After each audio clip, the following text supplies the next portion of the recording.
What's good, y'all? Welcome to a very special edition of Conversation Piece, your place to discover the untold stories of Indianapolis through the perspectives of all of its incredible people. My name is Patrick Armstrong. I am your host, and this is the butter edition of the Open Door, where we literally open the door to the bus and talk to members of the community about whatever is on their hearts. I want to quickly shout out Life in Indy and the team over there for sponsoring this series. And I want to shout out the team at Butter, shout out the team at Gang Gang for putting this event on for 5 years now and for doing really impactful stuff for the city. It means a lot. If you're interested in the Open Door or anything Conversation Piece related, go to conversationpiecepod.com. You can find all of that there. And without further ado, we're going to get into it right now. My guest today is Tirus Duncan. Tirus, what's good, bro? Nothing much, Patrick. How are you? I am doing well. It is not super hot outside, and it feels good. The weather is actually pretty great. Yeah. I got a little yard work in before I came over here, you know, the classic weekend stuff. So, well, for people who may not know who you are, do you mind sharing just a little bit more about yourself? Yeah, my name is Tirus Duncan. I'm the founder of the brand Everybody Somebody, as well as a podcast, The Journey Up. I always tell people I'm a person who likes to inspire and influence people to become the best they can on this journey of life. Because I think we all just need a little bit of inspiration to be better. For sure. And at times we forget the value that we have. So through Everybody Somebody, our mission statement is to spread awareness that no matter what you do or who you are, your life has value. So I do that through by way of clothes, by interviews, hosting live events, just different ways getting people to see the value that they have within themselves and also experience the value that other people have within themselves as well. And on my podcast, The Journey Up, I give people a chance to come and have a conversation about the lowest moment that they've ever experienced. And we talk about how they overcame it. So it's kind of healing for other people, but it's also healing for me. For sure. To let me know that there's a way up from the low moments. Because we all go through low moments. Totally. And when you're in those low moments, you often don't see a way to the top. But to hear somebody tell a story about how they were once low and now they're better encourages you to continue, which is the best thing that you can do. It is truly one of the best things that you could possibly do. I appreciate that because there aren't enough platforms and fewer people who empower somebody to share, to be not only safe enough, but brave enough to step into that space and share that low moment. Right. Where does that come from for you? Did you have to go low yourself in order to be like, okay, this is the work that I want to do? Or yeah, it's almost like a call. So when you feel a call, you have no choice but to answer it, unless, or if you don't answer it, keep it on ring. You can leave it on ring, but it keeps ringing. Yeah. So you might as well answer it and deal with it. So it's kind of like a call. And as somebody who experiences low moments quite often, and also been the founder of a brand called Everybody Somebody, wanting to see other people and see myself and other people, I had to realize I know I can't be the only person who goes through low moments. So understanding that, I know that it is healing and saying how you feel out loud. Yeah. So to provide the space that people could get whatever they're feeling outside of themselves, it should make them feel better, and it often makes me feel better as well. I love it. Well, that might be what's on your heart right now, because I think it's hard to not have that on your heart, especially in the moments that we're living in at this current time. But what is on your heart right now? Is there anything in particular you want to chat about? I don't know. I think it might be that. Okay. I've just been that person. I carry a lot of stuff. Yeah. So being a person who has a self-proclaimed, not even self-proclaimed, I think my therapist told me the same thing, having the savior complex of thinking I have the ability to save people, and not just the ability, but I feel like it's my duty to try to save everybody. Oh, okay. It kind of gets heavy. Sure, that is heavy. Yeah, I always reference Spider-Man 2. Okay. Tobey Maguire. Sure. And he was like, I don't want to be Spider-Man anymore. Yep. And he took off the suit and threw it away, but the call was still there. Yep, still ringing. It was still ringing. Like, he walked past a burning building, and there were kids and everything, and they're screaming, and Peter Parker ran in the building to save the children. And they're like, sir, what are you doing? Because they didn't know that he was Spider-Man. Right. And too often, do people forget that Peter Parker is who was behind the Spider-Man mask? Exactly. And that happens in our lives too. Yeah. Like, people will see me, Tirus, being a person who always has a word of encouragement and a word of motivation to help somebody try to become better. But sometimes that mask has to come off, Sure. and Peter Parker has to come out. For sure. He says, I don't want to do this anymore. But that call still happens. Yeah. Just still gotta, like you said, still gotta answer that because it's gonna keep ringing. You can ignore it, but it's gonna keep going. Is there, are there people that inspired you that you saw growing up? You said that you've been here in this call for a long time. Are there people that you saw like in your life that were living and stewarding community and people in this way? Absolutely. So my two biggest inspirations, I always say, my father. It's just impactful to have a father in your life. It's especially in our community. It's just not something that's seen so often. So me having my father be there to establish the certainty of, hey, I'm here. Just being that presence. Like I learned so much from him, not by just what he said, but also by what he's done. So just learning from him being in my life has pushed me to be where I am now. Yeah. And it also carries me to get pushed even farther. This is where I want to go. And another piece, my grandfather, who recently just passed away last month. Sorry to hear that. Yeah. But he's definitely the biggest inspiration in my life. He was a pastor and a teacher, and just knowing where he came from to where he ended is special. Yeah.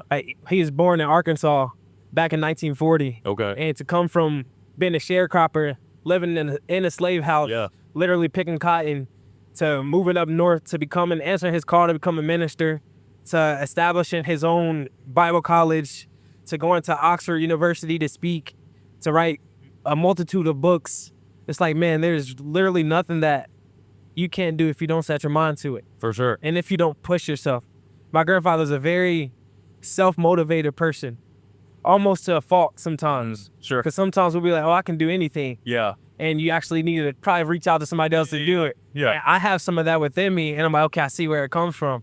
But his presence was so big in my life that everything that I do now, I see it being a reflection of who he was. And he would mention, like, when he'd be up there preaching and everything, and he'll just mention me out of nowhere. Yeah. And talk about somebody, or I actually had him on my podcast earlier this year in April. And it's special to have that to look back on. Sure. For him to talk to me in a vulnerable state, because he's a 85-year-old black man from the South. Yeah. They're not open. They're actually very hard. And not to mention, he's a pastor on top of that. So it's just been very hard, cutthroat, straight to the point. That's who he was. Yeah. But I was able to get through to him and have him open up to me to a point to where tears were shed. So that was a special moment, a special memory that I'm able to look back on even now and think about how special of an influence he was to me, and how I would not be who I am today if I did not have the guidance, the leadership, the encouragement, the vision, just the motivating factor that him as a grandfather, that he was to me. 100%, man. Thank you so much for sharing that. I think it's so powerful because you share about not only your father, but your grandfather, and like the modeling that they do. We talk a lot about modeling on the show, and how for a long time we didn't really have models for what, like, healthy, like, mental health relationship, like how to navigate just relationships in general, build community, be yourself.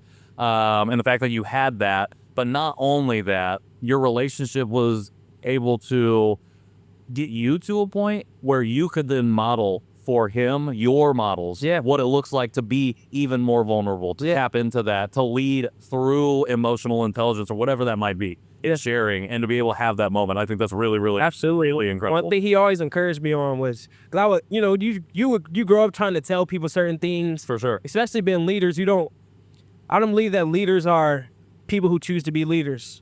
You're chosen to be a leader. So when you answer that call to be a leader, even still, there are some times where you bump your head trying to get people to understand certain things. Sure. And we would think that, oh, I told them about it.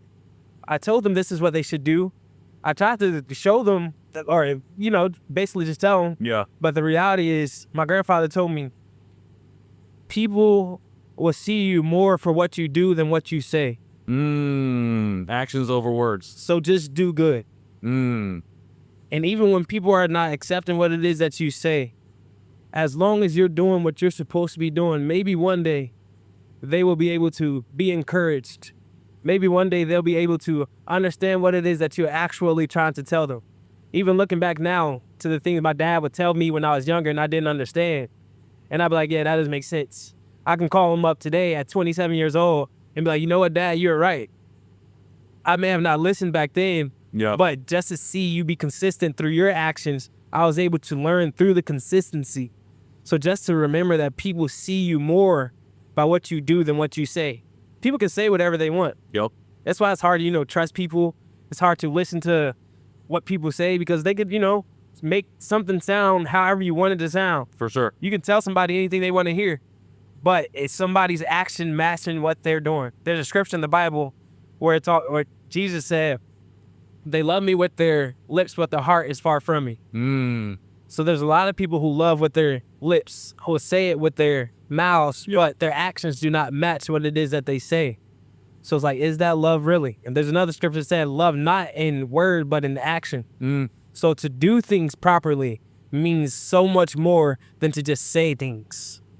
Man, I feel like I can't wait to share that to the world, because I think that's what we miss a lot in not just Christianity, but religion in general, is it virtue signals, I think, and we use it as that to say, hey, we are on the right side, and yet what we're actually doing does not equate to what the message of the Bible or what the message of Jesus or whoever, whatever religion that you are part of, shares. This might be too soon, but I think we've gotten into it a little bit, and this year's theme for Butter is Remembrance. And so I kind of want to ask you, because we've been kind of thinking about your grandfather, your father, and thinking about the lessons that they imparted on you. What does that mean to you right now? What does remembrance mean to you? Just been in the mind state that I've been in with the passing of my grandfather in this past month. Your memories are everything. The memories and the moments that we experience, who we are today is nothing without what we've been through before. So just to think back and remember the things that we've been through, whether it be for better or for worse, good and bad, the happy moments, the sad moments, all of the above, all of those things together make you who you are today. So when I think back to my memories, and I'm like, man, I really didn't like that, or I really love that. I understand that we go through what we go through to get to where we meant to. Shout out my brother Murdoch. Damn. So understanding that, and then looking back on it, wisdom is not found just through reflection, but understanding what you're reflecting. That's where the wisdom comes. 100%. Yeah. Your past, your memories, that's the context that informs your actions that you take now. Yeah. Which leads you into your future. What you want to do and what you want to be. And then you're constantly creating new context for yourself. Absolutely. To learn. Even on top of that, it's like everything that we see today is only passed down through stories. 100%. So us to be in the position that we're in now, to help continue to tell the stories, to encourage just this generation, but also the generation that follows, that something is possible more so than what you see. 100%. In this current moment. So that's what memories are for me. Like the stories are I love it. Yeah, everything. It's the same for me, especially as I've gone through my own identity journey of just like, what do I need to understand, and realizing, oh, there's so much that I intentionally and unintentionally suppressed and ran away from and locked away in order to survive what I thought was, or live the way that I thought I was supposed to live. And it's like, man, I wish I wasn't doing that from 10 to 30, so I had that 20 years. But even to that point, I get to this, could I be further along in journey? But at the end of the day, it's just something different. Right. It's just different. Knowing what you've been through helps guide where you're going. Sure. So even just, again, finding the wisdom through the reflection of what you've been through help guide where you are today. Yeah. So even for you to be in the position that you are now, to help open spaces for people to have these conversations, but not just to have conversations, but to self-reflect upon their own journeys and their own identities, you wouldn't be as intimate with the idea if you hadn't gone through it yourself. 100%. So the ability to be able to go through it and then have the vocabulary to talk about it only makes your journey more special. Yeah. All of our individual lives and lived experiences are necessary and unique and personal, and they are the context for everybody else's lived experience, and everybody else's lived experience informs you. Right. Which is why it's like diversity. I'll say it. Just diverse beings it is wonderful. It's beautiful. It's incredible, because you can learn something from literally every single person. Yeah. Even if it looks like, oh, we had the same exact life, I guarantee there are lessons in that life No, true. you can learn. True. What does Indianapolis mean to you? Indianapolis, man, it's a fertile ground at the moment. It's very fertile. It's a lot of dreamers. It's a lot of doers. It's a lot of people who are committed to make something out of something. Not something out of nothing, something out of something, because we have a lot of stuff here. Yeah. So people who are committed to making something happen because they see the raw materials and they want to put something together, because without vision, people perish, but with vision, people could succeed. So Indianapolis right now is a city of vision. It's a city where we have to continue to build and to guide and to push people to be more. 100%. Yeah, 100%. I see our mutual friend, next guest, Brother Jamal, hopping on the bus. But I want to wrap it up. I got one more question for you before we let you get out of here. First off, thanks for sharing and being vulnerable and coming on here real quick just to chop it up. For people out there that are, again, tapping in with you for the first time maybe through this series, what's the best way for them to support you? Where do you need the most help right now? How can they follow you, find you? What do you need them to do? Or somebody, the podcast, let them know. Yeah. So people can find me. The best place probably is on Instagram at The Great TPD. Everything else is in my bio there. And then if you are a creative, if you're just a human, if you're an artist who wants to connect, just let me know. I'm always inspired by other artists. I'm always inspired by other human beings. Anybody who has a story that they want to say, tell me. We can get something scheduled. We're going to get it together. Tirus Duncan, thank you so much for coming through, bro. Appreciate you, Patrick. 100%. ConversationPiecePod.com for everything Conversation Piece. This is the Open Door Butter Edition. I've been Patrick Armstrong, and that's it.